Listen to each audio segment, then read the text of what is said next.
آیا تا بهار شده کس رو ببینی که دچار حمله عصبی و وقفه تنفسی شده باشه بدون که خطر واقعی او رو تهدید کنه؟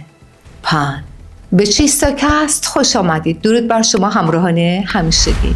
امروز سفر به یونان باستان داریم، جایی که خدای بداخلاقی با فریادش لرزه در دل سربازان میاندازد. به اصطلاح پانیک اشاره داریم و همچنین اصطلاح روان اسطوره‌ای پنسکشوالیتی رو میپردازیم، ولی برای درک بهتر این اصطلاحات به افسانه نوش کنید. پان فرزند هرمس، خدای سفر و پیام‌آوری، و پنینه یک پری جنگلی بود. ظاهر عجیب او با نیمتنه انسانی و پاهای بز چنان بود که حتی مادرش از دیدنش گریخت. با این حال هرمس او را به المپ نزد خدایان برد، جایی که همه از موسیقی دلنشین نی او لذت بردند و به عنوان خدای جنگل‌ها به رسمیت شناختنش. پان در غارها میزیست و با نی خود موسیقی مینواخت و خدایی با خلق و خوی بد بود. هر روز ظهر میخوابید و اگر کسی جرأت میکرد خوابش را به هم بزند، با فریادی وحشتناک بیدار میشد، فریادی که ترس شدیدی در دل هر کسی میانداخت. این ترس چنان عمیق و غیر قابل کنترل بود که سربازان اسلحه‌هایشان را رها می‌کردند و فرار می‌کردند. گله‌ها به هر سو پراکنده می‌شدند و مسافران در جنگل گم می‌گشتند. پان در جنگ ماراتون به میدان جنگ آمد و با فریاد وحشتناکش ارتش عظیم مقابل را به وحشت انداخت. باعث فرار سربازان شد. پان گاهی همراه پدرش هرمس به دستور زئوس در مهار کردن موجودات شرور یا آرام کردن غوغاهای طبیعت مشارکت می‌کرد. اگرچه پان اغلب خدایی تنها بود، اما در مواقع بحرانی از المپ حمایت می‌کرد. پان عشق‌های بسیاری داشت، از جمله به اکو، پری کوهستان، و سیرینکس، پری جنگلی که برای گریز از او به نی تبدیل شد. از رابطه او با الهه و پریان متعدد فرزندان زیادی زاده شدند. واژه پن در یونانی و لاتین به معنای کل و همه است. این واژه در بسیاری از کلمات مدرن دیده می شود. پاندمیک، همهگیری، بیماری که همه جا را می گیرد. پانوراما، دید کلی و جامع. پاندورا، زنی که همه نعمت‌ها را در بر دارد. پن امریکن هایوی، بزرگترین شبکه جاده‌ای جهان که از آلاسکا در شمال تا آرژانتین در جنوب امتداد دارد، نمادی از اتصال همه کشورهای آمریکایی است. پن امریکن ایرلاینز، خط هوایی افسانه‌ای که در قرن 20 پرواز به سراسر جهان را ممکن ساخت. معنای دیگه‌ای که برای واژه پن در نظر گرفته شده به معنای مراقبت کردن و محافظت کردن است، همچون چوب پانی که از گله‌اش مراقبت می‌کند. افلاطون چنین اشاره داشته که هرمس نماد این است که در هر چیزی هم راستی الهی وجود دارد و هم دروغ زمینی. پان، فرزند هرمس، نماد همین دوگانگی در وجود انسان است.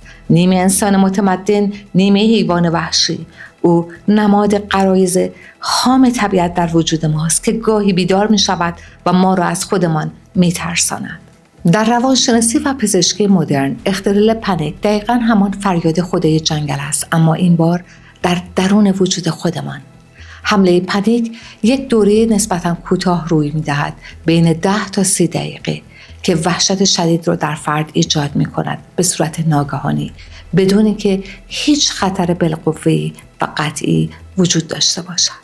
علائم آن عبارتند از تپش قلب شدید، تنگی نفس و احساس خفگی، عرق کردن و لرزش، درد قفسه سینه، سرگیجه و تهوع و ترس شدید از مرگ. هر سال در 18 ژوئن جهان روز جهانی پانیک را گرامی می‌دارد. این مناسبت بهانه‌ای است برای جلب توجه جهانیان به میلیون‌ها انسانی که با اختلال ترس و اضطراب و پانیک دست و پنجه نرم می‌کنند. این اختلال آنقدر اهمیت دارد که روز جهانی پانیک به عنوان نمادی برای آشنایی عموم با این چالش روانشناختی و نشان دادن ضرورت حمایت از مبتلایان در تقویم جهانی ثبت شده است. کارل گوستاو یونگ پان را نماد سایه تاریک وجود انسان می‌داند. آن بخشی از ما که در تمدن پنهانش کردیم، غرایز حیوانی، خشم خام و وحشت بدوی. اختلال پنیک در واقع ندای درونی انسان است، فریادان بخش وحشی و سرکوب شده از وجودمان که می‌خواهد شنیده شود. وقتی ما احساسات خودمان را سرکوب می‌کنیم، وقتی از ترس‌های واقعیمان فرار می‌کنیم، این احساسات به شکل حمله پنیک برمیگردند. این تحلیل توضیح می‌دهد که چرا انسان مدرن که خودش را از طبیعت جدا کرده بیشتر از هر زمان دیگری از پنیک رنج می‌برد. ما به قدری از غرایز طبیعیمان فاصله گرفتیم که وقتی آنها بیدار می‌شوند مثل یک خدای خشمگین به جانمان می‌افتند. زیگموند فروید از پان در یکی از اصطلاحات علمی خودش استفاده کرد. پانسکشوالیسم. فروید معتقد بود که لیبیدو، انرژی جنسی، نیروی محرک همه فعالیت‌های جسمانی و روانی انسان است. منتقدان به این دیدگاه او پانسکشوالیسم گفتند، یعنی همه چیز جنسی است. فروید می گفت که حتی کودکان هم دارای این دیدگاه جنسی هستند، البته نه به معنای بزرگسالانه، و بسیاری از رفتارهای ما از هنر گرفته تا مذهب در واقع یک نوع تسعید انرژی جنسی است. این دیدگاه در زمان خودش بسیار جنجالی بود و هنوز هم بحث برانگیز است، اما چیزی که فروید می‌خواست بگوید این بود: انسان موجودی پیچیده است که غرایز خام و تمایلات ناخودآگاه در رفتارش نقش بزرگی دارند، درست مثل پان که نیمی حیوان و نیمی انسان بود. اما از اواخر قرن 20 واژه جدیدی ظاهر شد: پانسکشوالیتی، که با پانسکشوالیسم فروید کاملا متفاوت است. پانسکشوال به فردی گفته می شود که می تواند به افراد فارغ از جنسیت یا هویت جنسیتیشان جذب شود، یعنی برای این افراد جنسیت یا هویت جنسی طرف مقابل در جذابیت عاطفی یا جنسی نقشی ندارد. آنها انسانها را به خاطر خود انسان بودنشان دوست دارند، نه به خاطر زن یا مرد بودنشان. این واژه نمادی فراتر از مرزهای جنسیتی است و می‌بینیم پان به معنای همه در اینجا معنای خاصی پیدا می‌کند. عشق به همه فراتر از دستبندی ها. و اما در کیهان بی انتها پان دیده می‌شود. سیارک پان 4450 یک سیارک با خروج از مرکز بسیار بالا و یک سیستم دوتایی تماسی است. این سیارک به عنوان یک سیارک بالقوه خطرناک و جرم نزدیک به زمین از گروه آپولو طبقه بندی می شود. به سبب خطرناک بودنش پان نامیده می شود. حالا تو برایم بگو، آیا تا کنون حمله پنیک رو تجربه کردی؟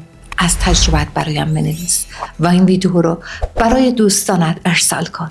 برای اینکه برنامه بعدی رو از دست ندی، دکمه سابسکرایب رو بزن. در برنامه بعدی به یکی از مفاهیم مهم روانشناسی میپردازیم، به اصطلاح روان اسطوره‌ای که از دل اساطیر یونان برآمده و به آرزوی دختری اشاره داره که میخواد مرد باشه بنا به شرایط اجتماعی.